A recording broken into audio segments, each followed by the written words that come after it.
just not even close to working. Now you can see it. There's just no answer for it across the board. But how funky can you get? And whatever Fodian game they need to play, it's going to be a very difficult one in this to try and reach the top of that mountain.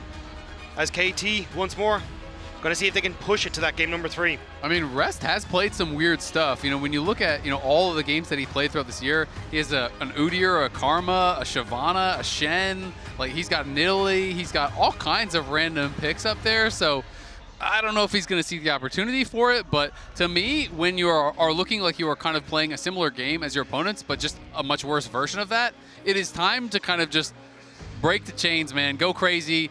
Do whatever you can think of, because you're not going to win this series if you can't really throw a wrench in the gears. And if it is your last game at Worlds 2025, try and just go out and show what your region was, what you were capable of doing. Like even Kaiwing having like pockets picked like his Thresh as well. Show over the course of this year what you were capable of. And if maybe, just maybe, you can take down KT, push yourself to that game 4 in these picks, maybe that opens up that wrench in the works that you need. Look, I'm not saying it would be the most KT thing to go 2-0 up, get everyone excited, and then lose in a reverse sweep, but that would be the most KT thing I've ever heard of, as we see the Ambessa banned away by CFO and an immediate Sion pick here for perfect. Yeah, Sion is up, and I feel like you have got to have some sort of a plan. I have been kind of preaching. I'm a big fan of Cho'Gath as a potential answer. Mord has been the answer of the tournament. So I was thinking something like that, or even if you want to go crazy, go like Fiora, I would be down for whatever. Whatever you think is the best counter, bring it out. Mord, I think, definitely can work. But the problem with Sion is always that not only are you so resilient, but all of your basic abilities are AoE wave clear.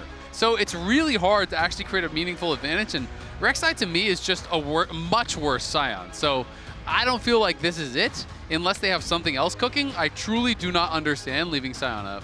It is also taking the Rek'Sai in this rotation rather than trying to lock in something strong for yourself, like that mid jungle, or even trying to open up something spicy for Kaiwing in that bottom side of the map. So I am curious what the next rotation is. I imagine it will be a jungle pick for JunJia, but the Caitlyn actually going to be locked in. Caitlyn, just Caitlyn Karma or something. Go for prio bot lane and then play beef tanks in front of it. HongQ loves a good Swain game, so maybe you just play beefy front line with an AD carry that can do the damage from the backline. Caitlyn, not the hyper scaler, but really good at sieging and does have a lot of damage in the late game. The only thing I'm worried about though is that KT have been able to find success mid and early game. So if you're hitting this trough of where Caitlyn hasn't really hit her power spike, that's really where you are going to struggle in this game if you don't have something to facilitate that kind of mid game point. And immediately KT answer with the Alistar Ziggs. They know that they are going to get pushed in that bot lane, but as soon as the Ziggs gets towards that forbidden chapter, he can actually just wave clear for days. Chuck out the explosive minefield, a couple of bouncing bombs. The wave's gone before you can actually siege effectively. And we do know it can be a flex, right? This could just be bot lane. Is just we're just going to actually just wave clear infinitely and try to make the life difficult of this Caitlyn.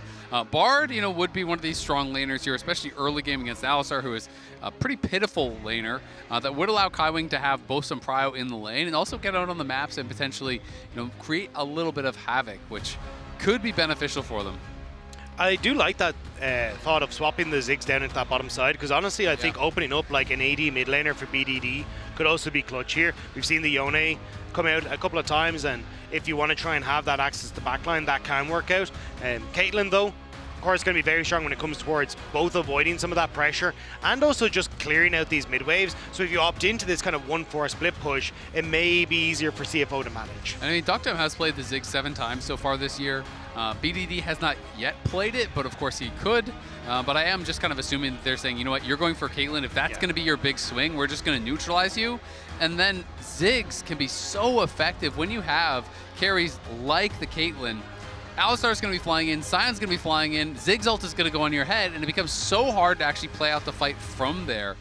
And I am getting a little bit worried if there's not any more spice than this for the CFO draft. Yeah, especially when you're already from CFO trying to ban away more of that dive, because they kind of realize like something like a Vi here probably going to be the last ban. Actually the Yone, because Vi's banned on that first rotation, because it is a case of just more of that backline pressure that you're trying to nullify, and Yone taken away. Like, it's very difficult for CFO given the current circumstance.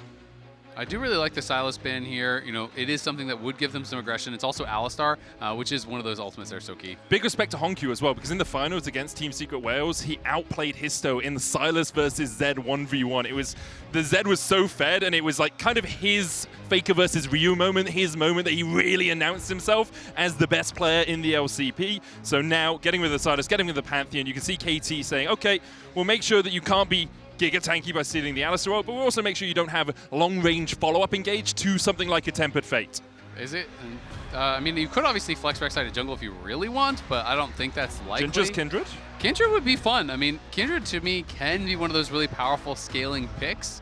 And you are going to need a lot of consistent damage to be able to get through this Sion, but I was so excited. Standard kind of at the end of the day. So I'm not really loving what we've seen from CFO on a red side. If you're going to go red side, and then it's like your Sion counter pick is Rek'Sai, and you're blind picking your bot lane, I kind of don't really understand what they were trying to go with here. I mean, it must be just trying to enable HongQ on something funky, right? Like, he's the last pick here to see what you can pick up. But BDT, Zoe! I think it might be time to go to sleep for CFO. I was going to say, if you want to play against your icon and he picks at the Zoe, HongQ, what have you got? You've been watching this man for years, and now it's his signature pick that you have to find a win over. This is just the GOAT Zoe, and there's so much poke. I will say, consistent damage, very low for the KT side. Your damage is Ziggs and Zoe, right? Yeah, there is the Viego, but Viego is not going to work through a tank or anything like that. So it is interesting. It is comfort, but it is also not the most easy comp to pilot. Yeah. That being said, if you are first to the objective as KT, trying to walk in through Ziggs poke and Zoe poke is going to be an absolute nightmare. And CFO at the end of the day kind of just went with like a couple meatballs and some scaling carries, and they're going pretty standard here. I feel that we actually, I'm not 100% sure on it, but I'm pretty sure KT played this draft when they beat Gen G. With the Zoe, with the bubbles, and then the Viego coming across. I might be misremembering, but I remember it was about the initial poke into then the Viego coming out. But I could be misremembering it as we see the first Zoe at Worlds this year. For KT, they have the initial burst damage, and then they have the Viego looking for those resets. For CFO, they have some scaling. Hwei does a lot of damage as the game goes on. They've got a bit of a tanky frontline, but so perhaps a range comp mostly? I think what you can do as CFO, though, is fish for some nice picks, right? Like, Zoe, very strong when ahead, but if you start to fall behind and you're able to look for these, like, Bard ultimates to lock her down after she comes back out of the portal, like, they are very easy plays to make, and maybe that's how you can try and swing it. But again, if you just have this hard focus from KT on shutting down JunJia, denying them from getting any sort of leads in the early game, you can look to snowball off of, hey, we're just going to move the Ziggs around and try and take towers very quickly. Let's get on to Summoner's Rift for the third and possibly the final game of this second quarterfinal. I must be misremembering, having a look. Oh no, they had it. It was their fourth game, but it was with a Nocturne, not with a Viego. Similar idea though. The Nocturne was there with the Paranoia. You had the Ziggs, the Zoe combination for that initial burst. Yep, absolutely. It is that kind of 1-2 punch of the Ziggs and the Zoe, but they also did have kind of some more consistent damage, and with the Renekton, they have that Nocturne. Of course, Viego, I think, kind of slots in similarly. But maybe we'll get a bit more of a Bruiser Sion to have a bit more damage. That being said, there's not really any like super tanks over on the other side. Usually we are going to see Rek'Sai building Bruiser, and JunJia on this Skarner. Not going to be too big of an issue, I don't think. So it'll be interesting to see how they can play it out, because it's really going to be about HongQ and Doggo, I think, avoiding a lot of this poke, avoiding a lot of the damage. And Rest and JunJia, it's going to be them moving in first, trying to absorb that poke, creating space for these carries for them to be able to have a chance. Yeah, I think JunJia's going to have his work cut out from this game. Skarner not great into a lot of range. Just the only real target that you're going to have is something like that Sion, but we'll have to see as it starts to go on. But again, I think it's more for CFO about getting JunJia access in the early game. He has been such a core part of this roster the entire time that he's been on it. And unfortunately for him this game, he has been the target of KT consistently and hasn't managed to find that impact. Yeah, I mean, it's going to be very difficult because there's a lot of tools to actually disrupt what the Skarner is trying to do as well. You're looking at Headbutt Away, you're looking at Satchel, you're looking at trying to drive straight in on a Zoe who can sleep you. It's very, very difficult, I think, for him to be able to find these effective ganks. And then, sure, you could attack topside, but you're ganking a Sion, right? So it's going to be tough. We've talked at length across the course of the series and on the analyst desk about, you don't say you're excited about KT. You don't get too much motivation when you're talking about them, because sometimes you're worried that they're not going to be able to have as much impact as they want. 2015, knocked out in the quarterfinals. 2018, knocked out in the quarterfinals. 2023, knocked out in the quarterfinals. Often they lose to a team that either loses to the champions or are the champions, but for so long, KT have been on the brink of taking that next step, and it seems like today here in Shanghai, it is finally their time to go one step further towards the finals. And what an impressive performance it would be. The fact that they came into LCK and did not look good. They were not able to pick up wins at the start of their group stage, but instead then getting into playoffs, they have this massive upset against JunJia, and the whole world takes notice. And unfortunately that notice is exactly where KT fans don't want it to go, as KT weren't able to continue up on that success. But a 3-0 start here at Worlds, and now potentially looking to see if they can have a 3-0 performance here against CFO. I mean, it would make it 7 straight wins at Worlds in the game score, but for CFO, they need to find a way in. Really feels important to try to create a point of power on the map, somewhere that you can really focus on, that you can play towards. Obviously, you do have these champions like the Skarner and like the Bard that really can get active on the map, but you need somewhere to attack. You need somewhere to go. I don't think it's going to be top lane, so you really are looking at HongQ and Doggo to try to have that big standout performance. It feels like kind of all the eggs have got to be in those baskets. I really agree with you. For CFO, it's, again, like an international where they have impressed. Last time we saw them lose a series before Worlds was back at MSI, 2AL. And now they come back into Worlds. They impressed with the victory versus T1. And the question is, can they find that form again? Because KT have been on an absolute tear today. Like, CFO haven't played to the level perhaps they would have wanted, but you have to give credit to KT. This is probably the best performance I've seen from a 3-0 team coming back after the break, as we see a gank in the mid lane. Oh, Spectral Maw is expecting the flash from HongQ, but he holds it and is able to walk away. He did TP back into this lane. BDD burnt both his flash and his teleport too. But realistically, like, it's a nothing gank from Cuzz, right? He's already fully cleared out. He wanted to move back down towards his bottom side of the map. So a transitional gank that just puts some pressure on towards HongQ. And we've pretty much seen this consistently, right? The attacks from KT have been, try and get in towards the jungle. Can we burn JunJia's flash? Can we put some pressure on JunJia? Okay, we've done that. Great, let's move Peter mid. Let's move Cuzz mid. Let's try and put some pressure on HongQ. That mid jungle that we hyped up so much coming into today has been under constant threat from KT. Really has, and they're going to try to put some pressure on this top side. Rest has the prio. Perfect is up here. You can see BDD is moving, though. He's already heading up here, so Perfect just has to delay. Got to kill him quickly. JunJia! Oh, he looks for the yourselves impact, but he flashes over. Perfect, who flashes away. BDD has the sleepy trouble bubble, and JunJia is going to take a little nap. Underneath the tower, no one tanking it. The paddle star going wide. Still damage onto JunJia. He's able to walk his way away. In the end, an exchange of summoners. That is heartbreaking for CFO. JunJia not able to make it happen, and honestly, lucky they managed to escape afterward. Rest doing a good job of blocking the paddle star from being able to connect onto the jungler. Yeah, did a really good job to be able to block that up, but that is heartbreaking. JunJia, such a strong jungler here. That does feel like one of those world's nerves moments here, as he tried to flash in for the unreactable Ishtal's impact to be able to get the instant stun on the wall, but he just flashed past him and then tried to hit us with a little drift to get back into position, but couldn't quite find it.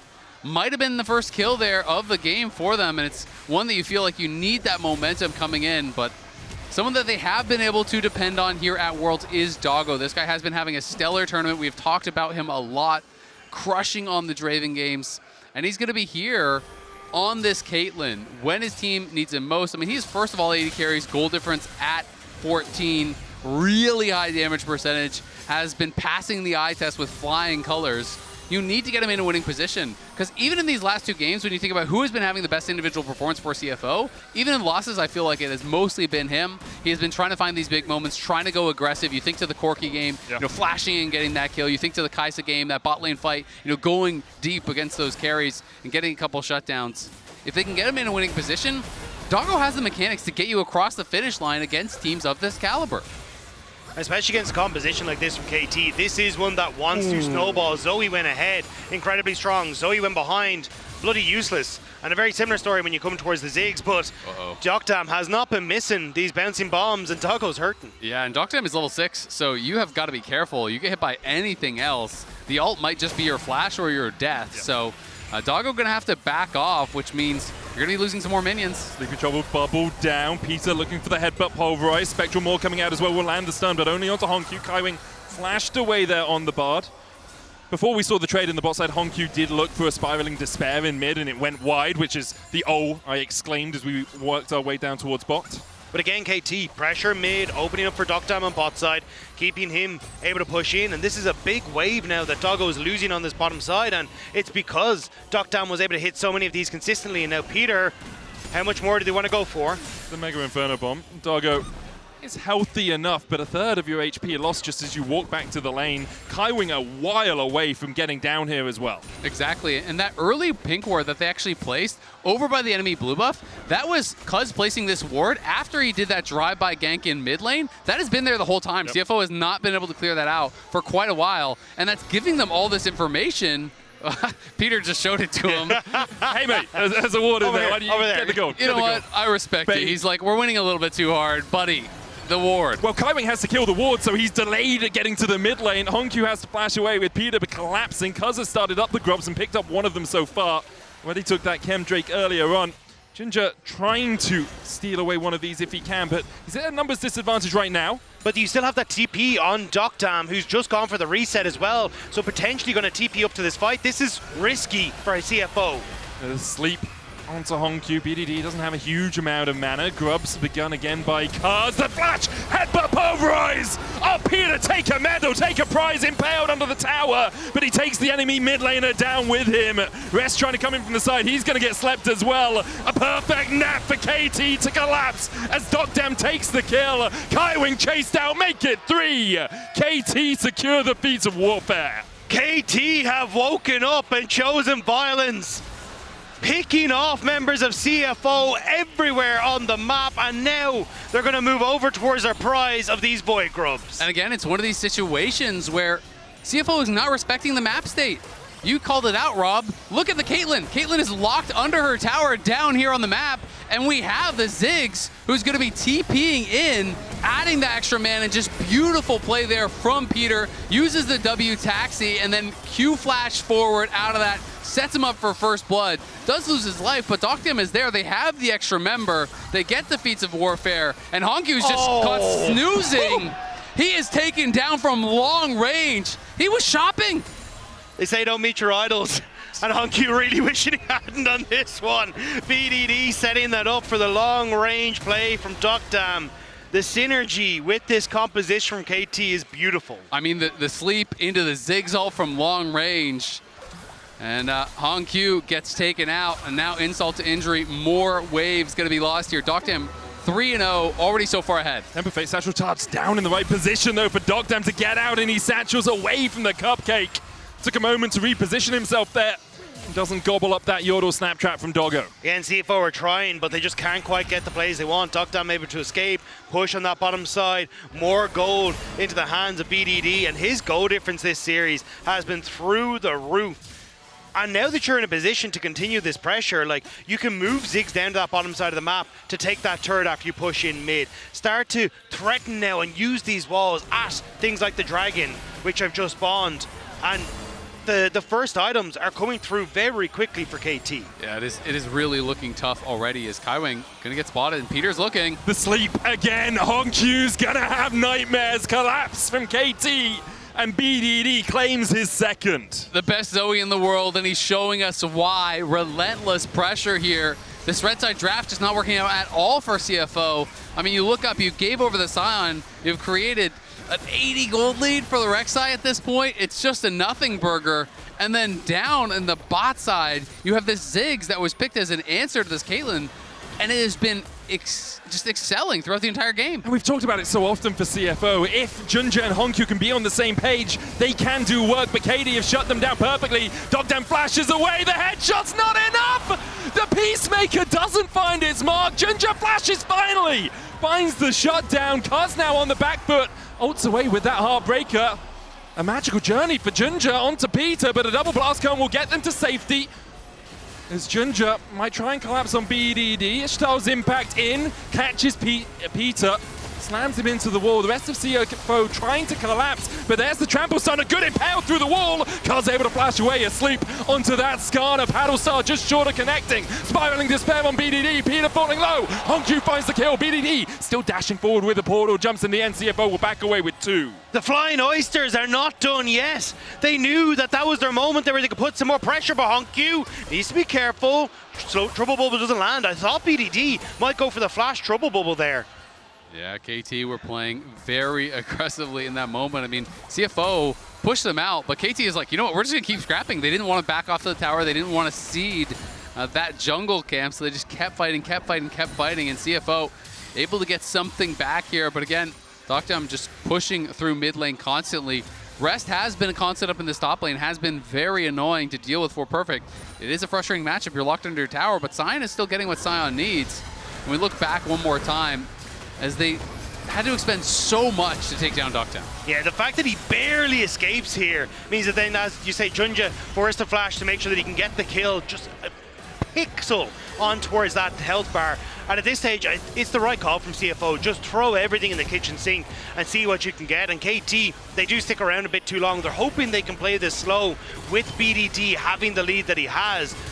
But overextending that little bit too far actually gives the numbers advantage with CFO that moment to find some kills. Exactly, and I mean, even with BDD around, you're still down a member. deokdam is dead. It's still a 4v3, and you're fighting it without the ultimates on Cuzz, without the ultimate on Peter, with lower health bars. So it was definitely a very aggressive look there from KT. Wanted to try to defend.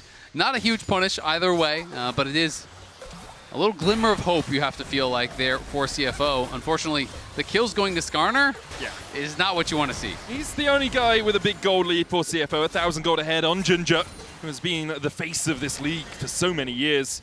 As KT begin to push in top, the impale from JunJia will catch up Peter, pops the unbreakable will, already down to half HP, spiraling despair is going to go back into the rest of the team. Cuzz getting slowed by it as well, but the Severing Bolt not enough to kill off the cow.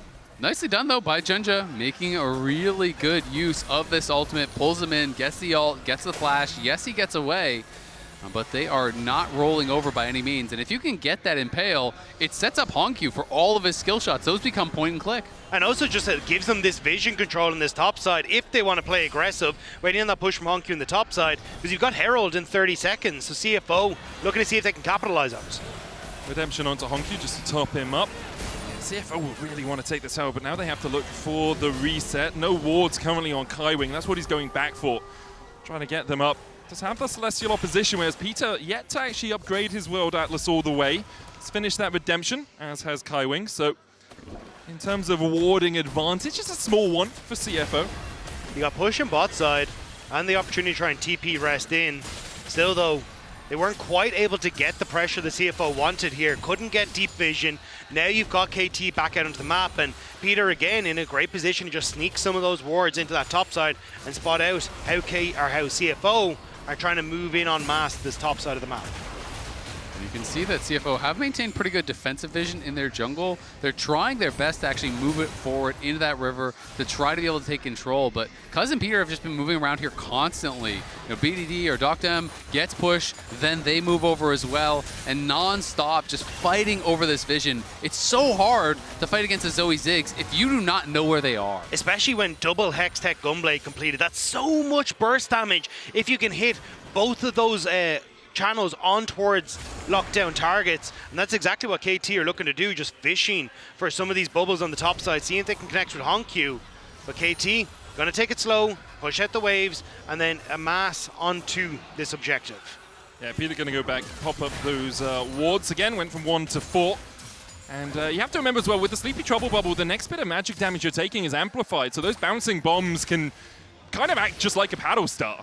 Ziggs ult too. I mean, that's my worry. That's kind of the real dream, is you hit that on a carry, you press R, they're either dead or they leave the fight, right? Like there's no continuing the fight as Doggo And, you know, in that situation, if they're going to commit that, Kaiwing is going to have to be really fast with almost defensive Bard ults, right? Because if to start off the fight, one of your carries gets hit by a sleep and Ziggs is going to throw out his ult, you have got to be right there to try to deny it. But that takes really quick reactions. And Herald no longer the target for either of these two teams as KT set up vision around the Drake. Will be soul point for them, and an Infernal Soul with Ziggs and Zoe is not something you want to give over easily. Already down to 4K. Peter acting as a bouncer. Rest trying to get in. JunJia going forward as well, but a good pulverize from Peter. The Drake stopped with a Tempered Fate. The Sleepy Trouble Bubble not going to hit on Doggo. The smite from JunJia finds it, and Impale as well. Spiraling despair for KT is perfect. Forced to flash away. CFO find the fight, find two. Rest dives onto the backline, gets a double knock. JunJia still looking for the chase. A satchel charge out into the flash. Edge of Ishtar won't go any further with that Ishtar's impact. An ace in the hole won't be enough, but Rest still on the chase onto BDD. Forces him back underneath his tower. KT's poke is exceptional. Look at But Rest. no poke lands, and Rest want to keep this going. He slept. Satchel Charge's going to knock him back. Decimating Smash there as well. Rest used the tunnel. He flashes back in, and Rest just slices them where they stand. He'll pay for it with his life. In the end, CFO turn their eyes towards the Herald. Exactly, they're going to be able to use that pressure to go over towards the Herald. I mean, this is the other side of this style of composition. It is so oppressive when all your poke is hitting, but when the spells don't land, you have no consistent damage whatsoever. And watch BDD in this fight. He's kind of having this like one-on-one on the side against Doggo, but everything misses. And when those first round of spells do miss, JunJia flashes in, gets the smite, and BDD cannot hurt the front line whatsoever. The carries are untouched on the CFO side, and once CFO are in the mix, they can't be stopped. And that's the big one, is as soon as you get this Skarner into place, as soon as this Rek'Sai can actually get onto the targets, that's where they are so terrifying. And ideally, KT don't let them get into that position. But by over-grouping at the Dragon, they open up everything for CFO. And it's just maybe give CFO that hope. Control the area, control the objectives, but Doggo... Double onslaught. Doggo has the flash and has to use it. Gets himself to safety. KT's still looking for a little bit more.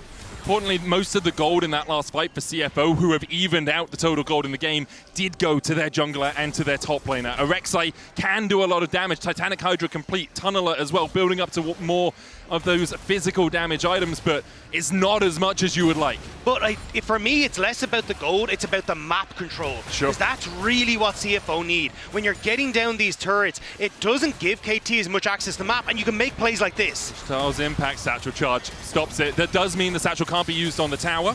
But it also, again, it's about getting this deeper vision. So as KT look to contest objectives, they're not throwing these like long-range bubbles through the walls that can then retreat, fall back step by step, and you have to constantly try and fight for that control back over the objective. If you can park yourself as CFO in front of it, you force KT to pull that trigger early, which is exactly what we just saw. That's not what KT want to do. I mean, it's just kind of such an interesting set of compositions, right? Because KT's comp really is all or nothing, right? You hit everything, you hit that sleep into the Mega Inferno Bomb, all of a sudden CFO can do nothing. You miss all those early spells and get hard engaged on, all of a sudden you're not really putting out any pressure either on that front line, and Cuzz is 1.3k gold behind. This Viego really needs that first reset. Yeah. And there's not any like point and click. You're not paired with a Syndra, an Annie, an Ahri, anything like that. So it's, again, it's just everything does your poke land. Oh my god! Oh my god, the Mega Inferno Bomb of Doom, and JunJia overstepping Peter with a great double pulverize onto the backline, and everything hits this time. Rest tries to dive in, but is put to sleep, and all he'll see are nightmares of KT. A triple in the end for Dogdam, another sleep landing, and the chase comes out from Perfect and from Dogdam! HongQ is not done yet. Cuzz will chase him down. A heartbreaker, a stake through the heart of CFO as KT win out the fight. It's a taster of what CFO could have, but it's KT who are once again cooking CFO over an open pit. The amount of gold and nourishment they're getting out of this roster is insane right now. I mean, we just got to see what the two different fights look like. The abilities hit, and there is not a lot you can do. Look at this beautiful sleep into the Mega Inferno Bomb, into the Paddle Star. Everything timed perfectly there.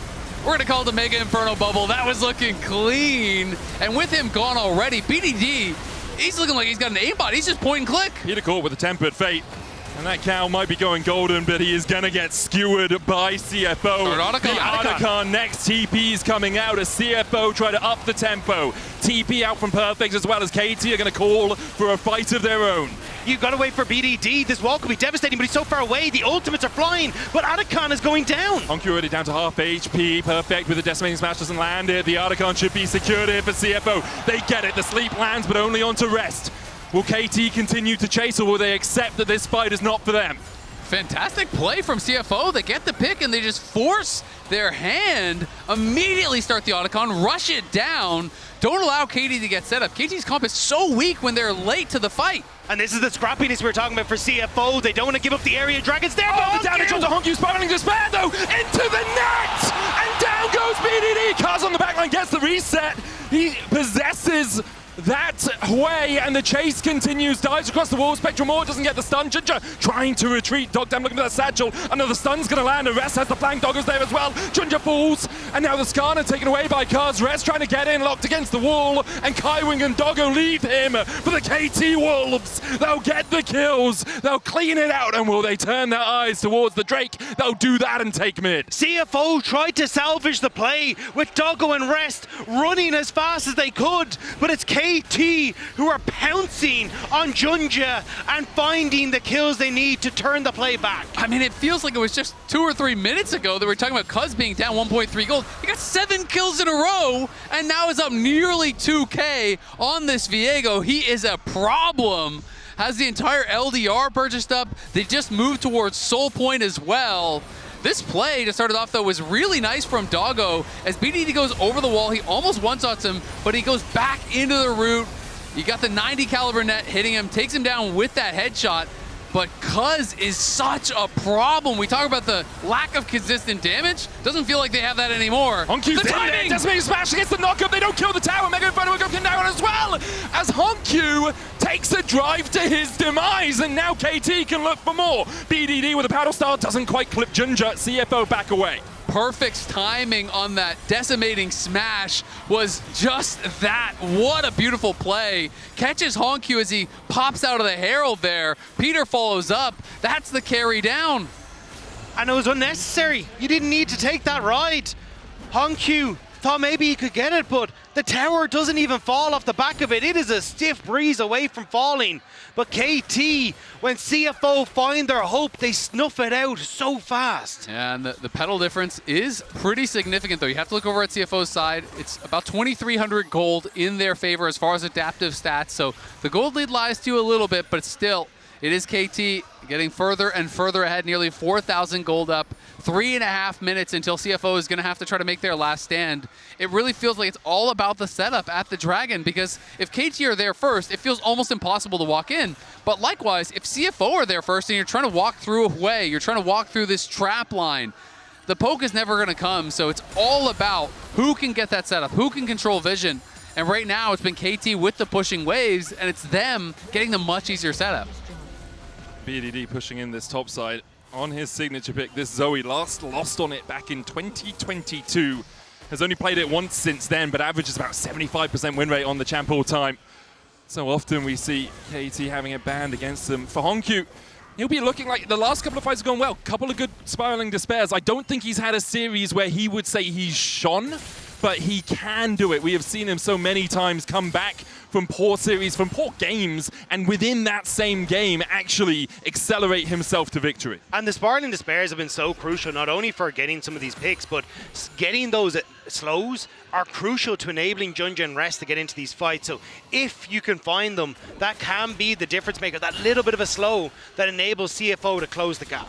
And we got to remember, KT, this team that is synonymous with heartbreak, that is synonymous with these devastating losses, is now potentially one fight away from sealing the deal on their first ever World Semifinals. BDD, the only player on the team to ever make World Semis, and they're looking for a pick on Rest. Just trying to tunnel away, but Peter uses the minion line to try and get himself towards it. There's the knockup, there's the trample, there's the drowsy, and there's Rest sent to a coffin. The CFO will use this time to push in the mid lane, though, take a tower of their own, can chase forward a little bit further. They do have cannon minion here, acing the hole onto Dogdam. Now they retreat because KT are collapsing.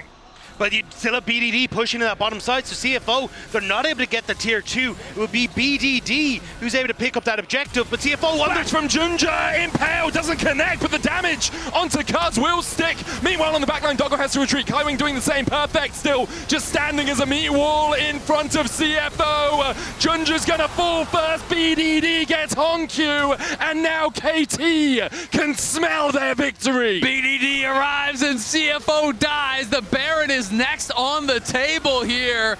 They are crushing this fight. CFO got picked off in the side lane, tried to force their hand, but KT make the collapse happen.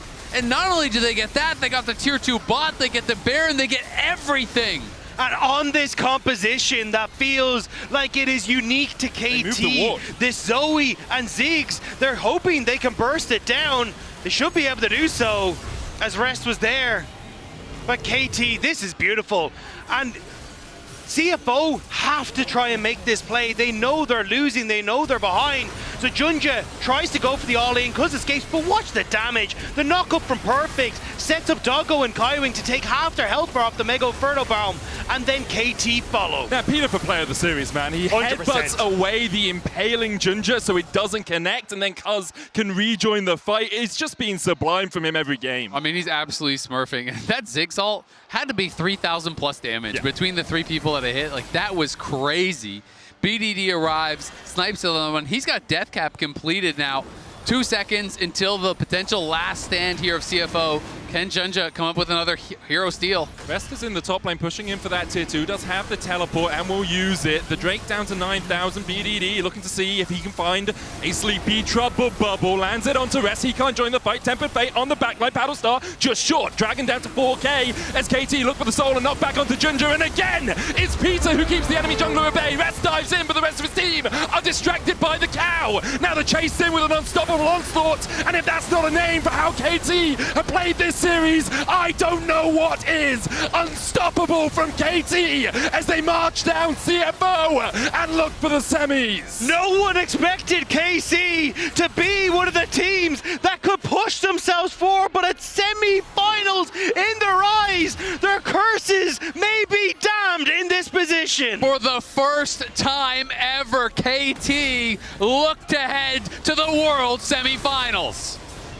And with only Kaiwing left to watch, CFO will be eliminated. A valiant stand from them. A valiant stand for the LCP, but today is KT's day. Kaiwing can do nothing but watch as KT take the Nexus Towers. The Nexus next, the KT coaster keeps on climbing. For the first time in history, KT are going to semis. And what an incredible run it has been for KT. Make it 7 wins in a row at Worlds 2025. Yet to drop a game. They have been on fire. And who'd have thought Peter would be the one stepping up so much in a series like this?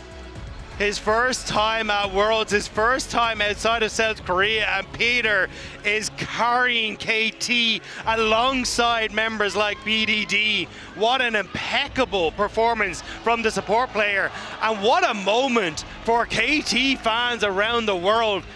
Semi-finals for this roster, and now the question is, what is the limit for them? And for CFO, a moment of contemplation as they see KT take their bow.